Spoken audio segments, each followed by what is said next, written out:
Welcome to the HEARTS Entwined podcast. In this podcast, we'll be having discussions around the secrets which attract lasting, healthy, fulfilling relationships, creating a healthy mindset, and what women should know and understand about men. Introducing your host, Lyn Smith, the Queen of Hearts, relationship expert, trainer, speaker, and best-selling author of the Cupid's Bow technique. Lyn's mission is to have a positive impact in reducing divorce, domestic violence, and suicide. Welcome to the HEARTS Entwined podcast. This is your host, Lyn Smith, the Queen of Hearts. And today, for a lovely pleasant change, I've got my guest, Rob Smallbone, here to discuss his relationship issues and challenges, because I thought it'd be nice for listeners to listen and know that they're not alone in whatever issues or challenges or problems they might have faced in their love or relationship or dating history. There's always some golden nuggets in every conversation. So welcome, Rob. Thanks for having me, Lyn. It's a pleasure to be chatting with you. And I'm sure we're going to deep dive into a few things that are going to make me a little bit uncomfortable, but bring it on. It's all good. Yeah, and I really appreciate this because, you know, especially men are not, many of them are not very forthcoming, you know, when it comes to being able to share any issues, especially around relationships, you know. So I really do appreciate this because, as I say, it's quite rare, I feel, for men in general to want to share, because they're usually quite autonomous and want to share, you know, just with themselves and work it out for themselves if they've got any issues or problems. But so the listeners have a bit of an idea, it'd be great if you just share a little bit about what your current status is and previously what's led you to where you are now. In terms of relationships, yeah, good question. So at the time of recording, I'm 31. I live in Hull. I've been single for just over 5 years, predominantly through choice. I'm a lad. And last relationship I had.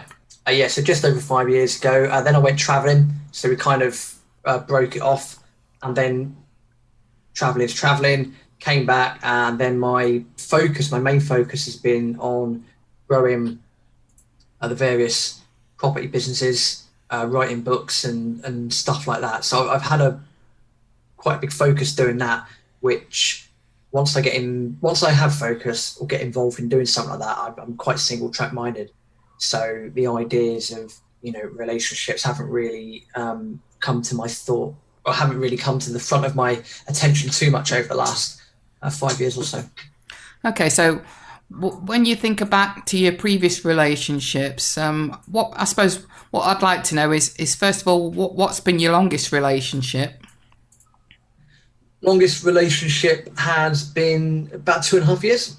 And that was the one directly before I went travelling in 2014. Okay. And what do you think, if any, has been a common issue or challenge that's come up in any of your previous relationships? Me? Yes. Probably. I'll being honest, common denominator. In terms of, I mean, what I mean by that, I sound flippant saying that, but I mean, in reality, it's true.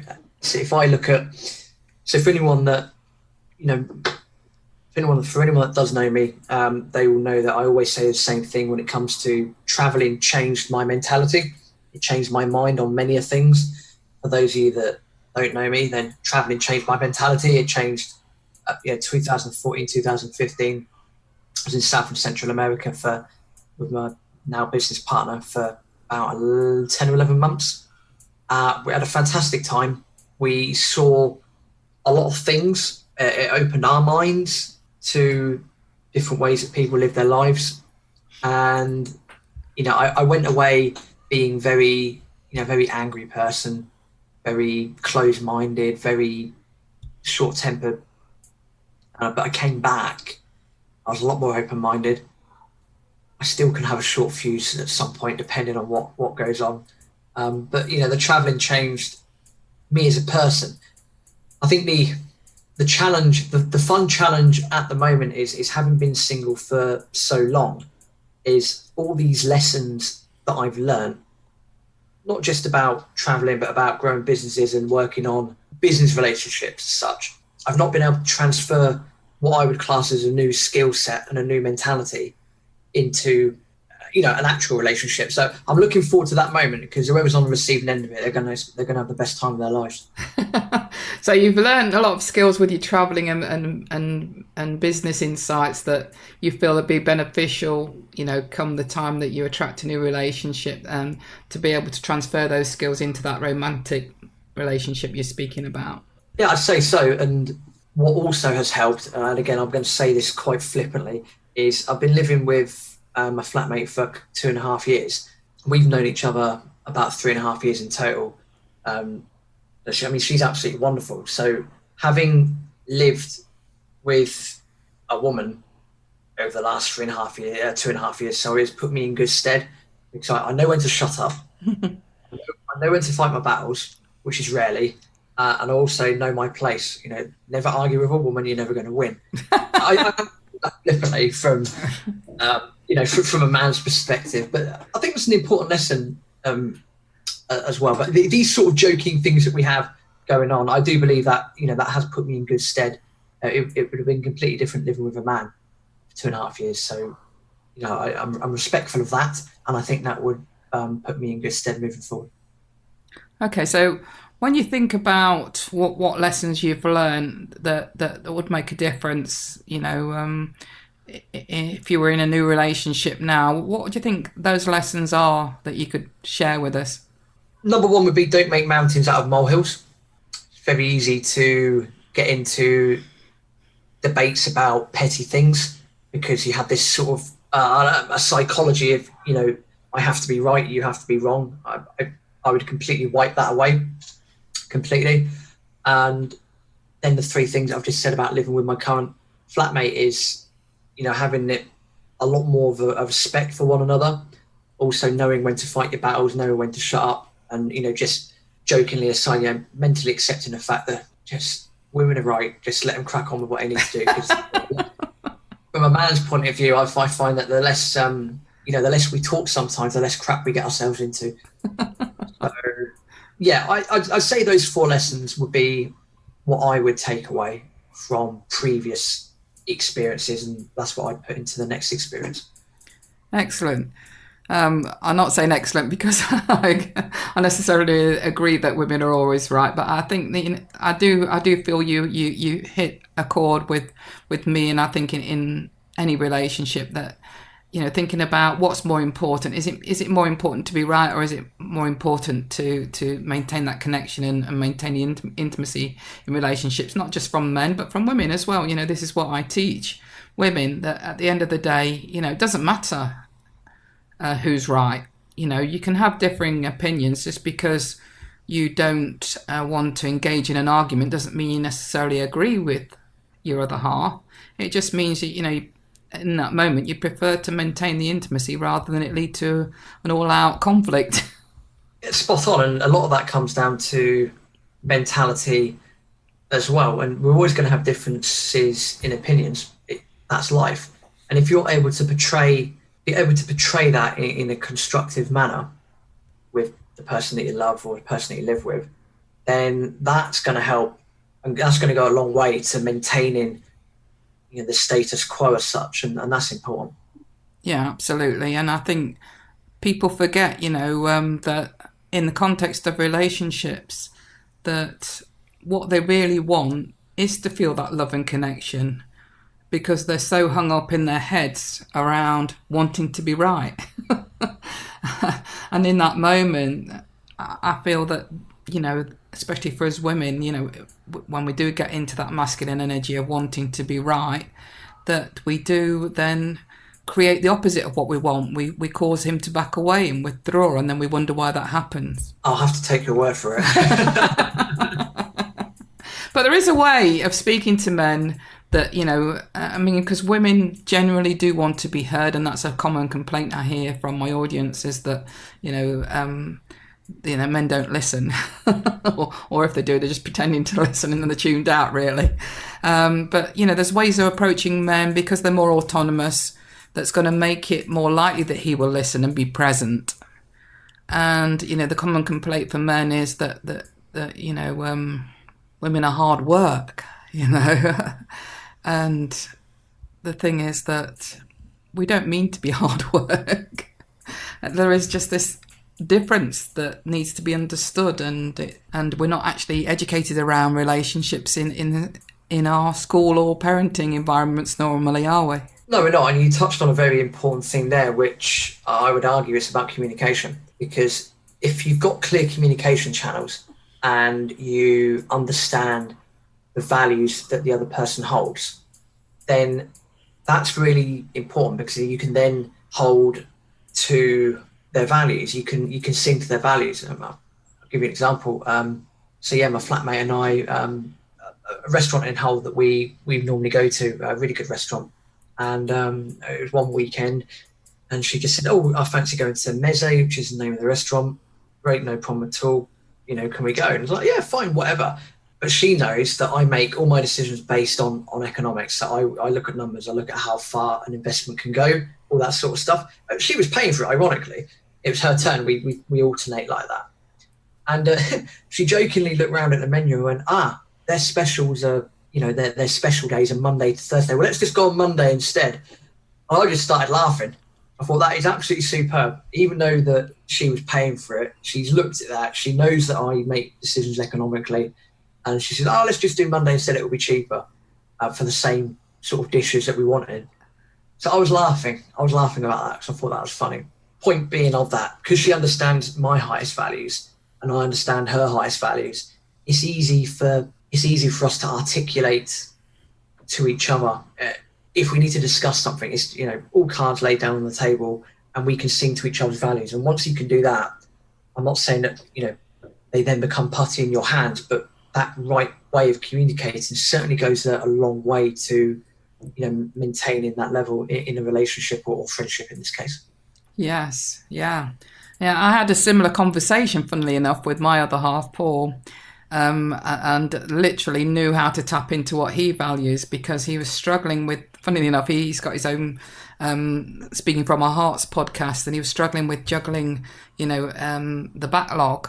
And he was trying to squeeze it all in within, you know, should I do this in September? Or, you know, I need to sort of decide whether this is going to happen in September or whether it's going to happen in October. And I knew straight away, because he's such a structuralist and he's very driven by compartmentalizing things within time frames.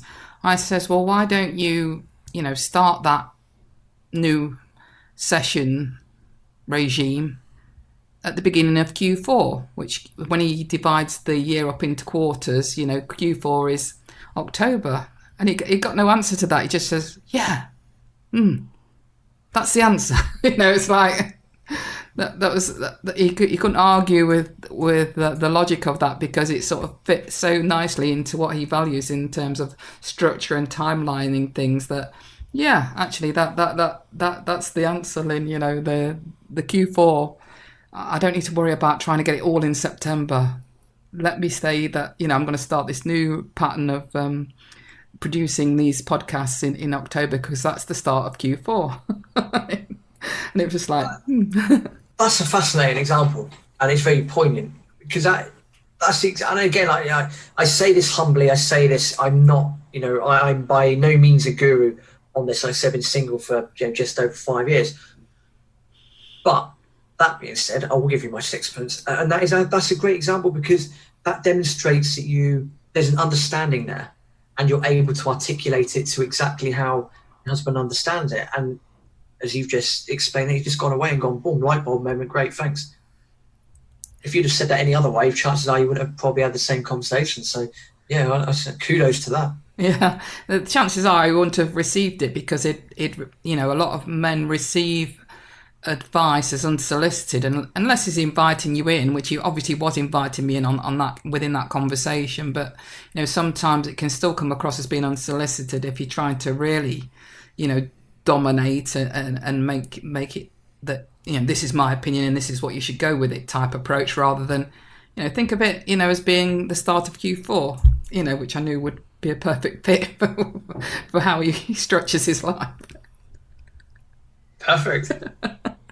Okay. I was interested, Rob, because you said that you've got this relationship triangle theory, which I haven't previously, off air got to know about, but I'm just going to throw it right out there and get you to talk about it now.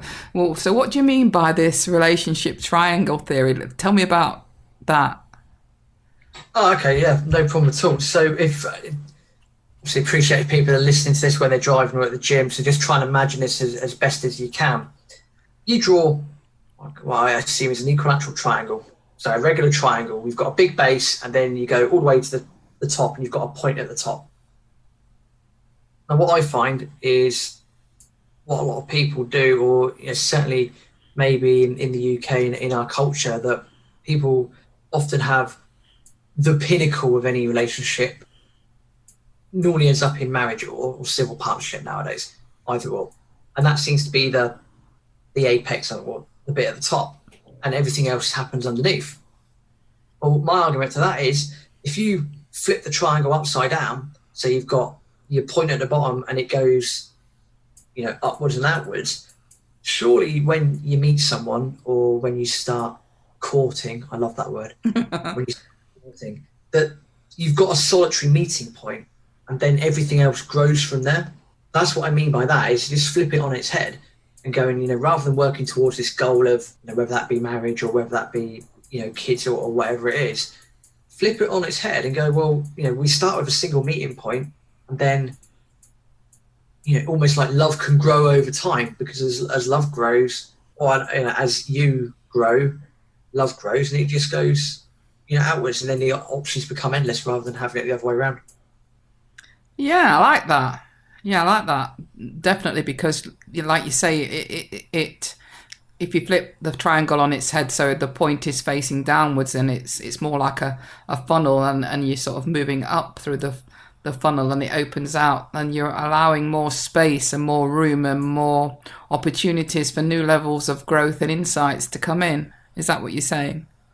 Absolutely, 100%. It's just having a different approach of something, and that's exactly. Also, that's what goes around in my head anyway. So yeah. Oh, lovely. Thank you for sharing that. I wondered what that was all about. But it's something that Rob mentioned off air, that he's got this theory around. So I thought just throw it out there for our listeners and get him to talk about what that is. So thank you for sharing that. So another thing that intrigues me, Rob, is obviously you've mentioned that you've been single for 5 years now, and that's by choice. So what potentially are or have been any barriers? Has there been any barriers to you not wanting to have a relationship? Has that been through choice because of previous hurt experiences, or because just generally, your focus was elsewhere? Well, that's an interesting question. This is where we can start going into slightly deeper waters as such. So my standard response to that would be, went traveling, didn't want to have the sort of idea in my head that I'd go back to someone and anything like that. So that was effectively a free period. Came back to Reading, so that's where I'm from. Potted around for a little bit, then started getting involved in property and starting to want to build portfolio, most of which is up in Hull. And I moved up to Hull in 2017, and the focus has been getting the assets in, growing the business to supply enough money per month where I can look after myself on a basic level. Because once you can look after yourself, then you can look after others. But that being said, the sort of deeper psychological challenge would be, my parents divorced when I was relatively young. In fact, my brother was younger. So I've always had this unfathomed fear of commitment with another individual. So yeah, that's psychologically speaking, that's what I know is holding me back. It's actually like therapy, being able to sit here and say that, because I like to keep myself to myself. So actually saying that, in itself is therapeutic. So I know that's actually the thing that's holding me back is that, but I just have to sort that out myself and, get over it, and then do effectively if I remember things properly, is watch what happens to my parents and go, right, let's not do it like that. Let's go and do it like this, and then kind of rectify that. So, that's what I know I've got to do. Well, thank you so much for sharing that. I really appreciate that. That takes a lot of courage to share that, and and actually put it out there from your heart as to, this is the situation, and I know that this, or a part of me is, feeling pain from that situation that you shared around your parents, and to know that we don't have to repeat those cycles of our parents, do we? We don't. We quite often see it happening within families where children do grow up and repeat those negative patterns, but we have got that conscious decision now and awareness to know that we don't have to. We have a choice. We can do it differently. Absolutely, and that is a key thing to remember. It is exactly that. There is no harm in our lives making our own mistakes. We're going to make mistakes. No one's perfect. If we can learn from the mistakes of others and observe others and where they went wrong and learn from that, that's a very good way of doing it. So, yeah, that combination of factors, I think, has led me to where I am today. But I'm also at the stage where, the Property Nomads podcast is going well. The property stuff's going well. We're expanding as well, and starting to get to the stage where we're starting to systemize leverage a bit more. And with that, you end up creating more time for yourself. So now that time's come back into my calendar, it's, I've got no issues being in my own company, or obviously, with a flatmate and having a laugh and doing X, Y, Z. At the same time, I am consciously aware that now that time's come back, let's invest that time into something more fruitful. So we'll see what happens. Yeah, and I think, one of, I don't know if you've heard of Tony Robbins in the personal development world, but one of his sayings around our deepest fears are that we're either not enough, or if we're not enough, then we'll never be loved. And I think a lot of those types of words are very true for all of us, and it can be quite scary, can't it, to put yourself out there and put yourself back on the market, so to speak, and start dating again.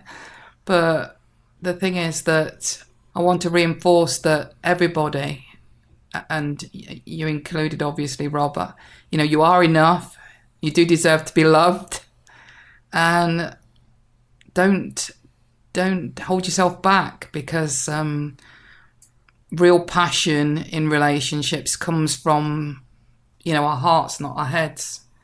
It has to, be that you are in a position where you feel ready to wear your heart on your sleeve, and women appreciate that. But, it's also, I suppose, letting you know that wearing your heart on your sleeve may potentially lead to you having some hurt experiences, but unless you do that, you're never going to really feel and live a life where you've got that relationship and it's operating at its highest level. It's interesting you mentioned about emotions. So I'm relatively stoic. Stoicism's around tranquility of the mind and trying to take emotion out of pretty much everything that you do, and try and think of everything on a pragmatic level. So I'm incredibly pragmatic. And this is one of the big changes I've had since the last relationship, going traveling, coming back, being in property, is I've become a lot more pragmatic about things. So, I try not to get too emotional about things, whether they're good or bad. At the same time, with that, I don't tend to bottle them up either. So years ago, I would have bottled everything up, and then, at some point, as we've all done before, you just explode.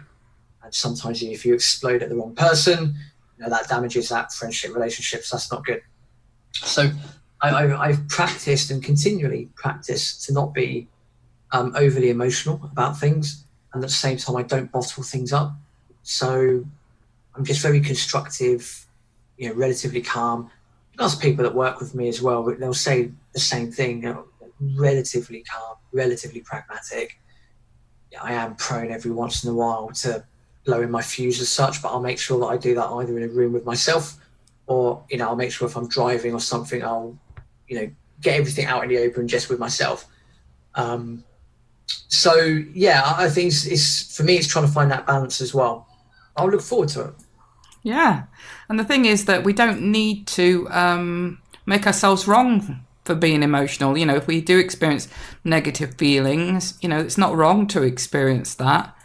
What I think, where I think people do lack the awareness is though to not hang on to those feelings for too long.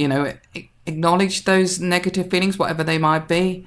Allow yourself to feel that, even if it means, especially for women that being more emotional, crying about it, because those tears are healing tears. But then, not allowing those feelings to dominate and actually live there permanently within you. Allow them to sit there for a moment, feel them, but then let them go and take the learning from the situation.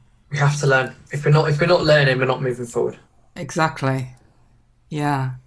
And it's so important to not ignore, like you said, any feelings, because otherwise, like you said, they just fill us up and cause us internal stress and can make us ill. True. And I don't know the stats on this, but I would argue that happens to men a lot more. Yeah, I would say so. I would generally say that that's true, because, my education in these podcasts is to let everybody know that, not just are men physically very different to us, mentally, emotionally and behaviourally, you're very different. So women do share, we do let out our feelings more. We are more emotional creatures, whereas men don't. So like you said, that is more likely to happen to men, where they internalise it more and then on the back of that suffer more, through their stress or whatever illness it might bring on. Yeah, and that all comes down to, this sort of culture that we have of, I say being male, want to be the alpha male, and want to be as hard as nails, and we don't want to, talk to our mates about, how you feeling, Dave? You're right. Yes. We see a sign of weakness, which is, when I think about it, it's pretty daft. It is pretty daft. Then, if this has been going on for, I guess, hundreds, possibly thousands of years, so you're not exactly going to flick the switch and it's going to change overnight. So I think the more you talk about something, and the more constructively and communicatively you can talk about something, I think the better your life will, or anyone's life will become. Yeah, I think it is good, that men are feeling more comfortable now sharing, and coming forward and talking about their feelings, because we all have that masculine and feminine energy, and it's just at what appropriate times do we need to use it, and certainly for men to show their vulnerability, but from a place of strength, not in an unhealthy way, but in a healthy way, from a place of strength and that self-love is very attractive, and I think sometimes men think it can come across as being unattractive or unmacho or unmasculine, but that's only unattractive and unmacho and unmasculine if it's from a place of that neediness or desperation, or that unhealthy masculinity of being a very aggressive, possessive, controlling type masculine energy, rather than the healthy, very strong, protective and chivalrous man. As with anything, balance is important. Yeah, and I think men are worried about, how, especially these days, about how to show up as a healthy masculine male. What does that look like? Because there is those unhealthy traits of masculinity, but there's also the healthy traits of masculinity, and women want to see those healthy traits of masculinity.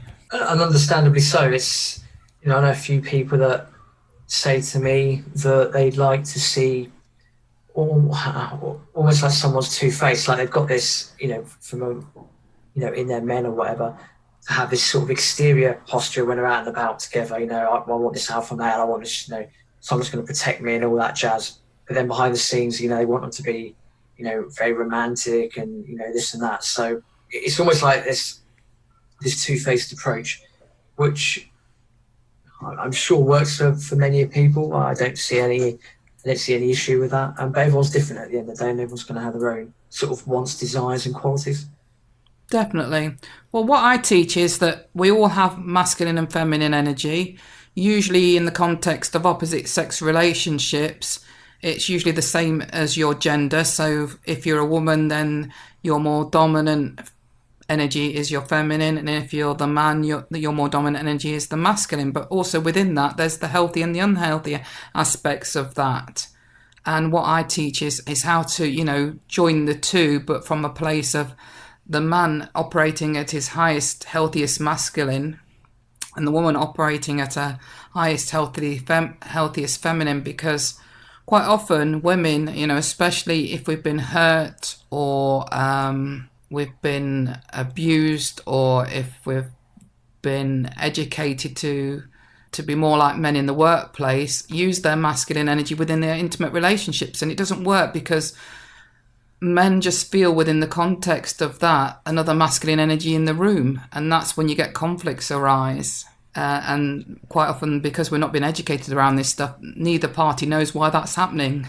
You learn something new every day. I did not know that. So every day's a school day. Yeah. And women just naturally default into the masculine energy on the back of being hurt. If they've got a history of being hurt or abused, or as I say, also because we've been educated to be more like men to succeed in the workplace, then we get used to living in that more masculine energy. And then obviously we're looking for that masculine energy in our partner, but then because we're sort of being the masculine energy within that relationship, he's stepping more into his feminine, which we don't find attractive at all. And so, that there's either that lack of attraction that occurs, or, as I say, there is this feeling in that relationship that the man's picking up the woman's in her masculine energy, and you know what? I don't like it. I'm not attracted to that. There feels like another masculine energy in the room, and that's how those conflicts arise. And we don't get taught this stuff in schools as to how to handle that when that's happening, or why, or understand why it happens even in the first place. Quite a complicated way. I suppose if anyone's listening to this, or people are listening to this and it's the first time they've listened to this podcast, and that's one of the first things they've heard, they're probably thinking, what on earth are you talking about? But it's a very good point that you make as well, and it's therefore that then has to come down to knowledge. If you don't know about something, you can't act on it. No. Given what you just said, it's the first time I've heard of it. It makes perfect sense to me, so I'll make sure I go away and do a bit of extra research on it, and take the necessary action, because it's now, my awareness has just increased in what you've said, and I'm sure for people listening as well, their awareness is even further increased, and they might be able to take the same lessons away. Yeah, definitely. Well, as I say, this is my take on my own personal experiential learning, and on all subsequent research and trainings I've done with various experts around relationships, and it makes perfect sense to me. And I'm just sad that it's not part of the school curriculum, and that this isn't taught so that we can all have healthy relationships, because I'm sure we can. We all can have healthy relationships. It's just that we're not educated to the level of awareness to be able for us all to create that. It's the same about learning with finances. In the school curricular system as well. If we had a better understanding of that, then the chances are you wouldn't get as many people in debt and so forth. That's a completely different conversation for a different time. So yeah, I share what you're saying about learning about a particular subject, which is quite important anyway. And yeah, I'm sure it's the same with many subjects in the school system. Definitely. Well, on that note, I want to thank you very much, Rob, for coming onto the podcast. I'm going to make sure that your bio and contact information is put in the show notes, so that any audience members listening to this can know how to get hold of you if they're interested in connecting with you. So thank you so much for being a part of this episode and for sharing your vulnerabilities. And that is so rare to have that on this show, so I'm really grateful. Thank you. I'm glad I can be a unique specimen if that's the case. And yeah, feel free to get in touch on the socials. The easiest way to find out more about myself and what I do is to go and check out Property Nomads podcast. We're on iTunes, Stitcher, Spotify, and so forth. So yeah, go and like and subscribe and share the word with others. That'd be fantastic. Yes, and on that note, thank you very much to my guest again, Rob Smallbone. And remember, listeners, true love starts with opening our hearts. Thanks for listening to the Hearts Entwined podcast. You can follow Lyn via the Facebook group Two Hearts Entwined, or search Lyn Smith, inspirational speaker, at LinkedIn, or email lyn@hearts-entwined.com. That's LYN@hearts-entwined.com. Remember, true love starts with opening our hearts.